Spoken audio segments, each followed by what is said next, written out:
إن الله وملائكته يصلون على النبي يا أيها الذين آمنوا صلوا عليه وسلموا تسليما.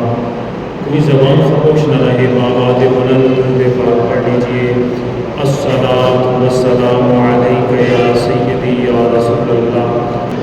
حمد و ثنا مالک کائنات رب ذوالجلال جل جلالہ و عظم برہانہ و اعظم شانہ کی اپنی محبتوں، عقیدتوں اور سنتوں کا خراج بارگاہ رسالت پاک نور مجسم شفیع معظم سرکار دو عالم امام الانبیاء حضرت محمد مصطفیٰ صلی اللہ علیہ وسلم کے دربار گلوار میں ہدیہ درود و سلام پیش کرنے کے بعد محترم حاضرین کرام اور سامعین حضرات، ہماری گفتگو کا موضوع ہے مقام ابراہیم کے فضائل.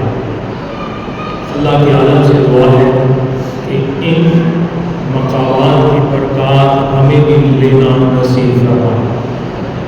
اللہ رب العزت اپنے پاک کلام کے اندر ارشاد فرماتا ہے البیت مثابۃ للناس وامنا، یعنی بیت اللہ کو لوگوں کو اس طرح بنا دیا ہے کہ لوگ اس کی طرف کھینچے چلے آتے ہیں. وامنا، اور بیت اللہ وہ گھر ہے جس کو امن کا گھر کہا جاتا ہے.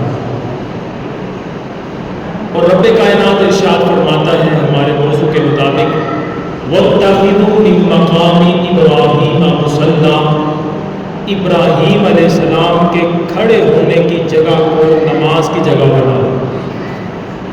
آج کا ہمارا موضوع مقام ابراہیم کے فضائل ہے. اس سے قبل کہ میں اپنی گفتگو کا آغاز کروں، آج اس لیے اس سے ریلیٹڈ موضوع کا انتخاب کیا جا رہا ہے کہ حج کے ایام چل رہے ہیں. خوش نصیب حاجی حج کی تیاریاں کر رہے ہیں اور کچھ لوگ جا چکے ہیں، جانے کے لیے کمر بستہ ہو رہے ہیں. صحیح نصیب اللہ رب العزت ہمارے مقدر میں بھی لکھ دے کہ ہم بھی ہر سال مطاف کے چکر لگانے میں شامل ہو جائیں، ہم بھی صفا اور مروہ کی سعی کرتے ہوئے ان لطف اور عنایات کو اکٹھے کرنے والے میں ہو جائیں، ہم بھی وقوف عرفہ اور وقوف مزدلفہ پہ جو رحمتوں کی چھم چھم بارشیں ہوتی ہیں ان کو اپنے دامن میں سجانے والے بن جائیں.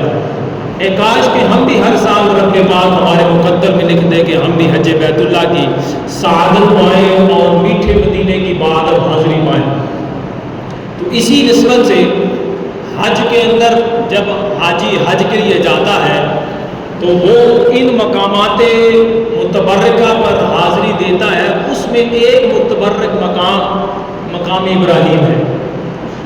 یہ تو آپ یاد رکھیے گا کہ حج اگر دیکھا جائے، اس کا سارا معاملات کھول کر دیکھے جائیں تو حج سراپا عشق کا نام حج ہے. سراپا عشق کا نام حج ہے. دیگر عبادات بندہ کرتا ہے، نماز ہے، روزہ ہے، زکوٰۃ ہے. اس میں جب ہم غور کرتے ہیں، تھوڑا سا نظر عمیق سے جا کر دیکھتے ہیں تو ہمیں یہ پتہ چلتا ہے کہ نماز وہ فرض ہے کہ جس کو ادا کرنے کے بعد بندے کو ثواب عظیم بھی ملے گا اور قیامت میں سب سے پہلے سوال بھی نماز کے بارے میں ہونا ہے. اور اس کے ساتھ ساتھ بندے کے لیے کئی حکمتیں اس کے اندر پنہاں ہیں. عقلی طور پر، سائنسی طور پر بھی نماز پڑھنے والے کے لیے بے شمار بیماریوں کا علاج ہے. بے شمار بیماریوں کا علاج ہے. اور اگر ہم دیکھیں کہ روزہ رکھنا یہ بہت بڑا ثواب کا کام ہے. کتنا ثواب کا کام ہے کہ اللہ رب العزت اس کی جزا خود عطا فرمائے گا. اتنا بڑا ثواب کا کام ہے، اس کے باوجود اس کو لوگ کرتے ضرور ہیں، لیکن اس کے اندر عقلی طور پر بھی دیکھا جائے تو اس میں حکمتیں ہیں، بھوکے رہنے میں حکمتیں ہیں. اور اپنے سائنسی لیول پر بھی دیکھا جائے تو طبی اعتبار سے اس کے کافی علاج بتائے جاتے ہیں کہ اگر بندہ بھوکا رہے تو فلاں کینسر سے مرض سے بندے کی نجات ہو جاتی ہے، چھٹکارا ہو جاتا ہے۔ اور اگر زکوٰۃ دیکھی جائے تو زکوٰۃ کا بھی بہت اہم ہے اور بہت بڑا سوال ہے، لیکن اس کے ساتھ ساتھ یہ ہے کہ غریبوں کی امداد ہو جاتی ہے، تعاون کا سلسلہ ہو جاتا ہے۔ تو اگر ہم اس کو تھوڑا سا مسلمانوں سے ہٹ کر دیکھیں نا تو یہ ہمیں غیر مسلموں میں بھی عوامل نظر آتے ہیں کہ وہ بھی ایکسرسائز کر رہے ہوتے ہیں، کبھی اوپر کبھی نیچے، لیکن رب تبارک و تعالیٰ نے ہمیں یہ اوپر نیچے ہونا عبادت کے سلے میں لکھ دیا، اور وہ بھی ڈاکٹر کے کہنے پر فاسٹنگ کر رہے ہوتے ہیں، روزہ رکھ رہے ہوتے ہیں، بھوکے رہ رہے ہوتے ہیں۔ مطلب روزہ وہ ان معنوں میں نہیں جس طرح اسلامی تعلیمات کا ہوتا ہے، لیکن وہ بھوکا رہ کر اپنے وزن کو مینٹین کرنا چاہ رہے ہوتے ہیں۔ تو یہ غیر مسلم بھی اس طرح کے عوامل کر رہے ہوتے ہیں۔ اسی طرح بظاہر وہ اسلام کی طرح زکوٰۃ نہیں دیتے، جس طرح زکوٰۃ فرض ہوتی ہے اس طرح زکوٰۃ نہیں دیتے، لیکن وہ خود کچھ نہ کچھ اپنے مال کی فاؤنڈیشنیں بنا کر غریبوں کی مدد ضرور کرتے ہیں، تعاون ضرور کرتے ہیں۔ لیکن اگر ہم ان عبادات سے ہٹ کر حج بیت اللہ کی عبادت کو دیکھیں تو یہ غیر مسلم بھی نہیں کرتا، اور ان عبادات کو دیکھا جائے تو ہمیں طواف کرنے والے میں کوئی حکمت بھی نظر نہیں آ رہی، صفا و مروہ کی سعی کے درمیان بھاگنے والے کی کوئی حکمت نظر نہیں آ رہی، اور جو وقوف عرفہ کر رہا ہے، وقوف مزدلفہ کر رہا ہے، وہاں کوئی حکمت نظر نہیں آ رہی۔ بس یہ بندگان خدا وہاں پر جا کر کیا کر رہے ہیں؟ سراپا عشق کا امتحان دے رہے ہوتے ہیں، سبحان اللہ، اپنے رب کے حکم پر وہاں پر جا کر۔ اور کیسے؟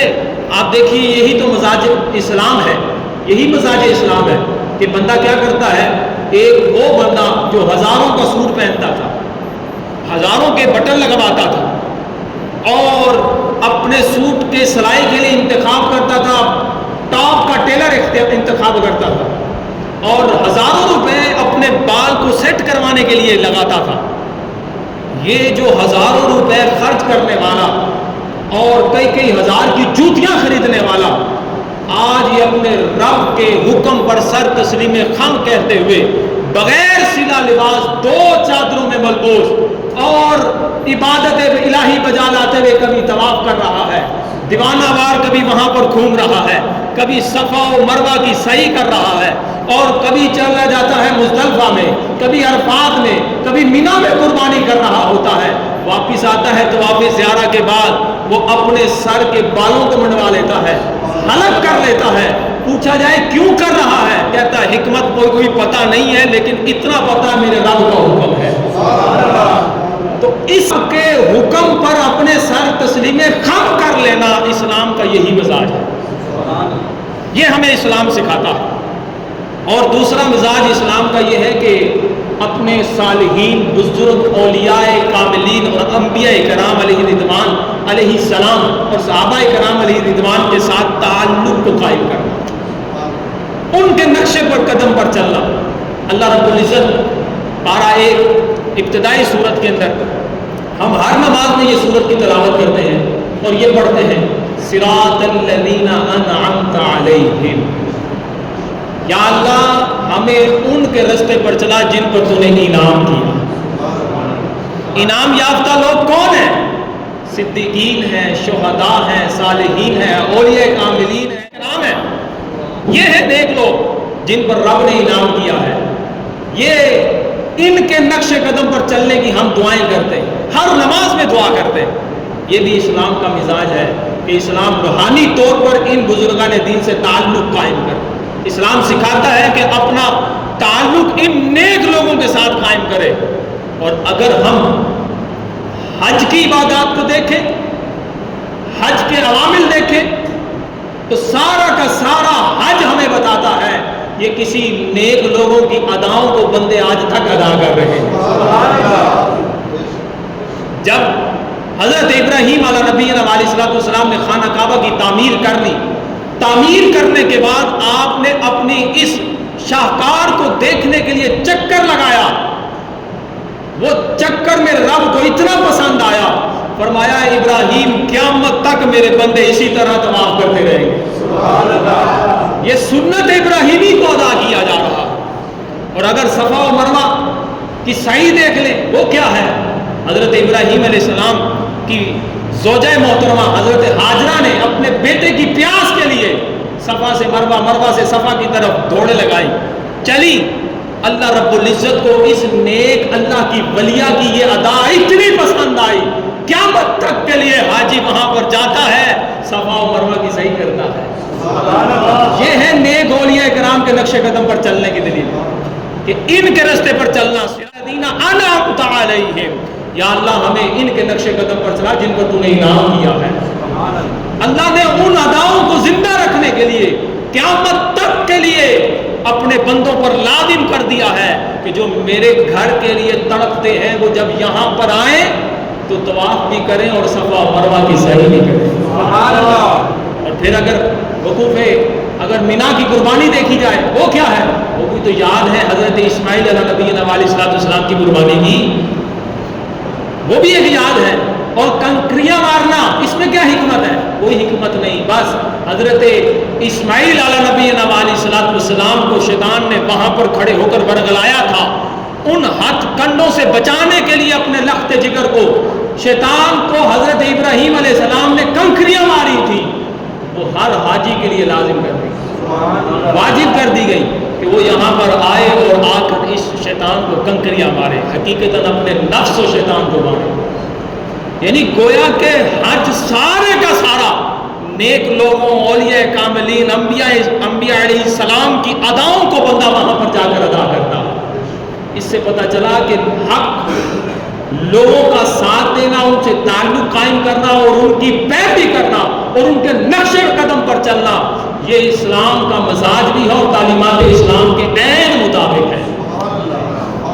یہ ہے اسلام کا درس کہ ہمیں ایک تو عبادات جو کرنی ہے اس لیے نہیں، کیا حکمتیں ہیں، کیا وجہ ہے، اس میں اپنی عقل کے فطور کو ختم کر کے رب کے حکم کے آگے اپنے سر تسلیم خم کر دینا ہوتا ہے۔ ہمیں اس بات پر اسلام کا یہ مزاج ہمیں بتا رہا ہے کہ اولیاء کرام سے بھی روحانی تعلقات قائم کر رہے ہیں، صالحین سے بھی تعلق قائم کر رہے ہیں، اور اگر مقام ابراہیم کی طرف آئیں اس کی فضیلتوں کو بھی دیکھیں تو رب پاک قرآن پاک کے اندر ارشاد فرماتا ہے، اللہ فرماتا ہے سورہ بقرہ کی آیت نمبر 125 کے اندر، البیت مثابۃ للناس وامنا، پہلے خانہ کعبہ کی خصوصیات بیان کی جا رہی ہے، فرمایا ہم نے بیت اللہ کو لوگوں کے لیے مرجع بنا دیا ہے۔ تفسیر نعیمی کے اندر مفتی احمد یار خان نعیمی رحمۃ اللہ علیہ نے لکھا کہ خانہ کعبہ کے اندر رب نے ایک کشش رکھی ہے، جس نے نہیں دیکھا وہ بھی تڑپتا ہے، جو دیکھ لیتا ہے وہ زیادہ تڑپتا ہے، سبحان اللہ، وہ زیادہ لپکتا ہے، یا اللہ مجھے دوبارہ وہاں پر بلا لے، وہ اس گھر کا دیدار کروا دے، وہ کیسا مقام ہے جہاں تیری رحمتوں کی چھم چھم بارش ہوتی ہے، وہاں کوئی سخت سے سخت دل بھی چلا جائے تو جب خانہ کعبہ کا جمال دیکھتا ہے اور جلال دیکھتا ہے اس کے آنسو ٹپک ٹپک کر گرنا شروع ہو جاتے ہیں۔ وہ خانہ کعبہ اللہ فرماتا ہے یہاں پر ہم نے ہر لوگوں کے لیے، اپنے لوگوں کے لیے اس کو مرجع بنا دیا ہے۔ اور دوسرا اللہ قرآن میں ارشاد فرماتا ہے وہ امنا، فرمایا ہم نے اس کو امن والا بنا دیا ہے، یہ وہ جگہ ہے جو امن والی ہے۔ پہلے کے انبیاء کرام علیہ السلام جب ان کی امتوں پر جب کبھی عذاب الہی آ جاتا تو تباہ و برباد ہونے کے بعد انبیاء علیہ السلام اسی خانہ کعبہ میں آ کر رب کی عبادت میں مصروف ہو جاتے ہیں۔ مطاف وہ جگہ ہے جہاں پر 70 انبیاء کرام کی قبریں مزار پاک ہے۔ اب یہ وہ جگہ ہے جو امن والی جگہ ہے، کتنی امن والی جگہ ہے کہ رب قرآن پاک میں ارشاد فرماتا ہے یہ امن والی جگہ ہے، یہ امن والی جگہ ہے۔ اور یہاں پر امن کیسا ہے، میں نے ایک جمعہ پہلے بھی ایک واقعہ سنایا تھا جب ہمارا موضوع تھا مکہ پاک کی خصوصیات، یہ کیسی امن والی جگہ ہے کہ حضرت قاضی ایاز مالکی رحمۃ اللہ علیہ نے اس واقعے کو نقل فرمایا ہے الشفا شریف کے اندر، فرماتے ہیں کہ ایک مرتبہ سعدون خولانی کے پاس چند لوگ آئے اور آ کر کہنے لگے کہ آپ کو ایک شخص کے بارے میں اطلاع دینی ہے کہ اس شخص کو فلاں بندے نے قتل کیا، شہید کر دیا، اور شہید کرنے کے بعد اس کو آگ میں ڈال دیا تاکہ یہ جل کر راکھ ہو جائے. لیکن ماجرا یہ ہوا ہے کہ ساری رات وہ آگ میں جلتا رہا لیکن اس کا بدن سفید تھا تو سفید ہی رہا. سعدون خلانی کہنے لگے مجھے لگتا ہے کہ اس بندے نے 3 حج کیے. تو معلومات انویسٹیگیشن کرنے کے بعد پتہ چلا واقعی اس بندے نے 3 حج کیے.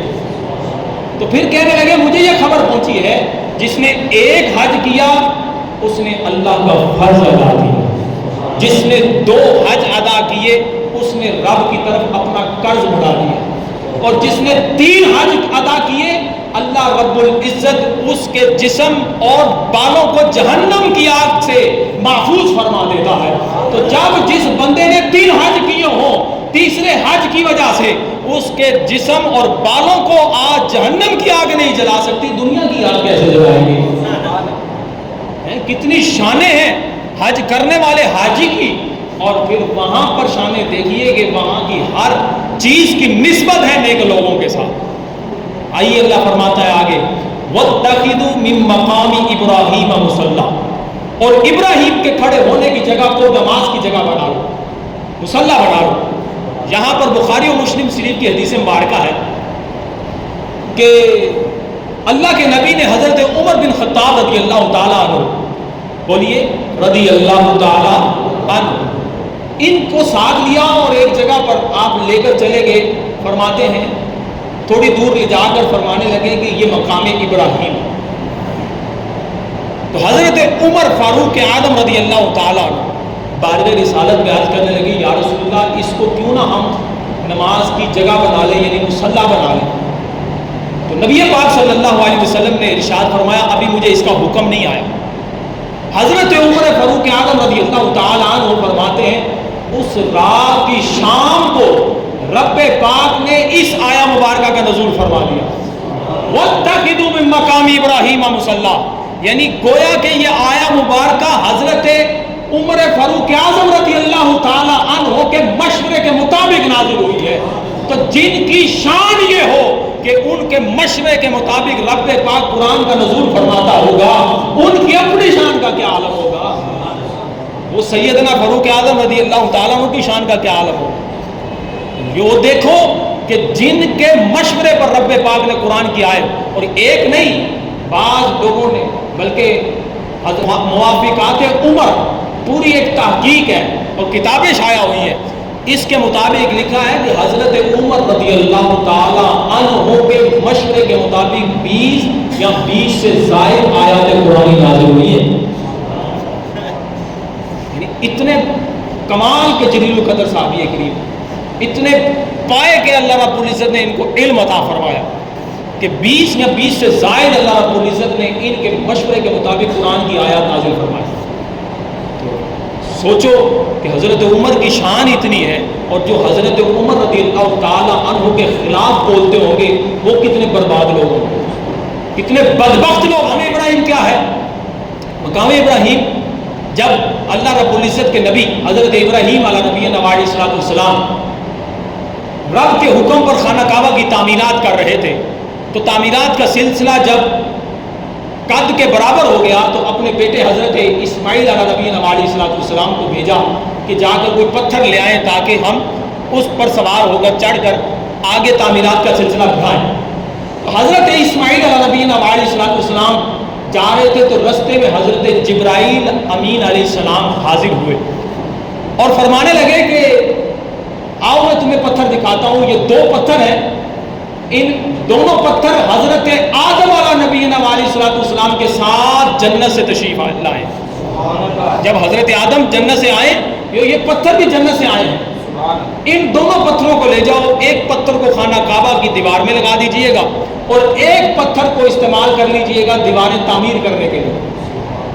تو وہ جو پتھر خانہ کعبہ کی دیوار میں لگایا گیا وہ ہے حجر اسود, اور دوسرا پتھر جس سے تعمیرات کعبہ کو استعمال کیا گیا وہ ہے مقام ابراہیم. یہ دونوں جنتی پتھر. تو یہ جنتی پتھر جنت سے آئے اور امت کو فیض دینے کے لیے آگے, اور یہ وہ پتھر ہیں کہ جن کی شانیں رب پاک نے ایک پتھر کی شان تو یہ فرمائی کہ وَاتَّخِذُوا مِن مَّقَامِ إِبْرَاهِيمَ مُصَلًّى، ابراہیم علیہ السلام کے کھڑے ہونے کی جگہ کو نماز کی جگہ بنا. اب جبل ابو القبیس یہ وہ پہاڑ ہے کہ دنیا کا پہلا پہاڑ ہے جبل ابو القبیس، پہلا پہاڑ. اور اب تو جائیں نا تو وہ پہاڑ نظر نہیں آتا کیونکہ وہاں پر اب جو شہزادے ہیں ان کا محل بن چکا ہوا ہے. کچھ حصہ آگے کی طرف کا نظر آتا ہے، انہوں نے اوپر اپنی بلڈنگ بنا لی ہے. تو وہاں پر جبل ابو القبیس کی دامن میں جیسے پتھر لا کر جب ان کی تعمیرات کا سلسلہ ہوا تو فرماتے ہیں کہ حضرت ابراہیم علیہ نبینا علیہ الصلوۃ والسلام نے اس پتھر کو 3 مرتبہ فیض دیا. ایک مرتبہ جب آپ اپنے بیٹے سے ملنے کے لیے شام سے آئے اور یہاں پر آ کر اپنے جب بیٹے سے ملنے کے لیے عرب میں پہنچے تو وہاں آپ کی زوجہ کے ساتھ آمنا سامنا ہوا تو آپ گھر میں موجود نہیں تھے اسماعیل علیہ نبی علیہ السلام. تو آپ کی زوجہ نے آپ کو عزت دینے کے لیے یہ پتھر پیش کیا اور اس پر آپ کھڑے ہوئے تھے. آپ اس پر تشریف فرما ہوئے یعنی کھڑے ہوئے تھے. ایک مرتبہ یہ، اور دوسری مرتبہ فرماتے ہیں کہ حضرت ابراہیم علیہ نبینا علیہ السلام نے جب خانہ کعبہ کی تعمیرات کا سلسلہ کیا تو یہ پتھر آپ کو بطور لفٹ کا کام دیتا تھا کہ اگر آپ چاہتے کہ پتھر اونچا ہو جائے تو یہ پتھر اونچا ہو جاتا تھا، آپ چاہتے کہ پتھر نیچے ہو جائے تو یہ پتھر نیچے ہو جائے. یہ پتھر اتنا برکت والا ہے کہ اس کے بارے میں فرمایا گیا ہے کہ یہاں پر کھڑے ہونے والے کی دعا قبول ہو جاتی ہے. یہاں پر غور کریے کہ یہ پتھر ہے. ہمارا عقیدہ ہے پتھر کچھ نہیں کر سکتا. ہمارا عقیدہ ہے پتھر کسی کا خیر یا برکت نہیں دے سکتا، لیکن اگر اللہ والوں سے نسبت ہو جائے تو وہ پتھر ہونے کے باوجود وہاں پر رب دعائیں قبول ہو جاتا ہے. یہ وہی مقام ہے مقام ابراہیم جہاں پر آج یہ پتھر نصب ہے. اسی جگہ پر کھڑے ہو کر حضرت آدم علیہ نبی علیہ السلام نے اپنے لیے دعا کی تو رب نے فرمایا آدم تیری دعا قبول کر لے گی. یہ وہ مقام ابراہیم ہے جہاں پر دعائیں قبول ہے. میں آپ کے سامنے بیان کرتا ہوں. فرمایا حضرت عبداللہ بن عباس رضی اللہ تعالیٰ عنہ فرماتے ہیں لولا ما مسها من اہل الشرک ما مسها ذو آحۃ الا شفاہ اللہ.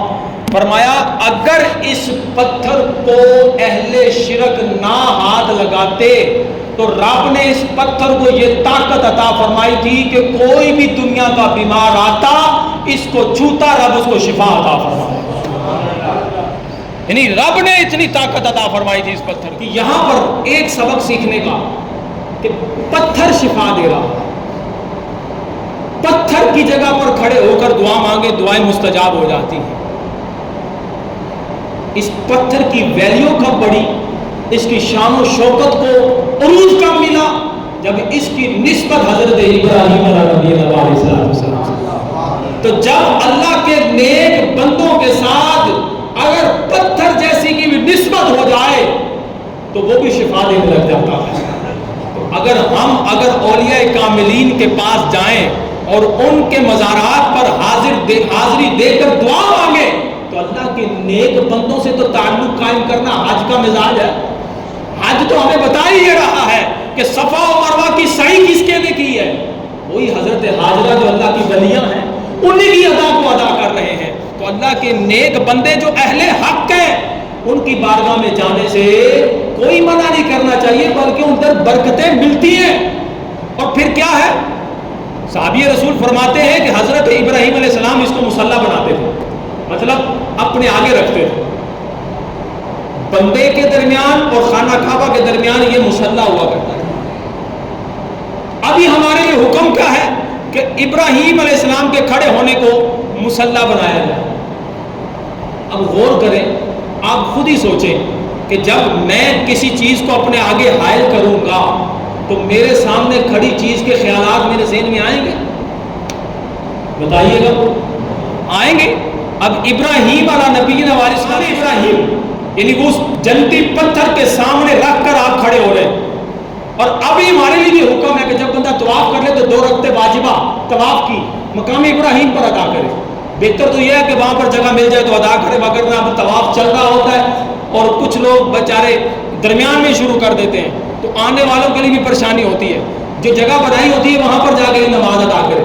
تو مقام ابراہیم کے آگے کر کے آپ نماز پڑھیں، یہ واجب ادا بھی ہوگا اور مستحب بھی ہے، ثواب بھی زیادہ ملے گا. مقبولیت دعا کا مقام ہے. آپ دیکھیے بندہ نماز ادا کر رہا ہے، مقام ابراہیم سامنے، خیال آ جاتا ہے تو دعا نماز بھی پوری ہو جاتی ہے. اور کہا گیا افضل نماز اس پتھر کی نسبت حضرت ابراہیم علیہ نبی علیہ الصلوۃ والسلام کے ساتھ. خیال میں یہ بھی آ رہا ہے کہ مقام ابراہیم کے سامنے کھڑے، تو حضرت ابراہیم کا بھی خیال آ رہا، اور اس نماز کو کہا جا رہا ہے مستحب نماز ہے، افضل نماز ہے. وہاں پر کھڑے ہو تو تمہاری نماز میں افضلیت داخل ہو جائے گی. بتاؤ اگر امتی یہاں پر کھڑے ہو کر درود پاک پڑھتے ہوئے نبی پاک کے تصور میں نماز ادا کرے تو اس کی نماز کا کیا عالم ہوگا. اس کی تو نماز ہی عشق کے مصطفیٰ میں جب پوری ہوتی ہوگی وہ ادا بھی کر رہا ہوگا، ساتھ ساتھ قبول بھی کروا رہا ہوگا. تو یہ ہے نماز کہ مقام ابراہیم پر کھڑے ہو کر نماز ادا کرنا. وَاتَّخِذُوا مِن مَّقَامِ إِبْرَاهِيمَ مُصَلًّى، اتنی شان مل رہی ہے. فرمایا کہ مقام ابراہیم پر کھڑے ہو کر نماز پڑھو، ثواب ڈبل ملتا ہے، مقام مستجاب ہے، دعا کی قبولیت کا مقام ہے. اللہ تعالی ہمیں عقیدے سمجھنے کی توفیق عطا فرمائے.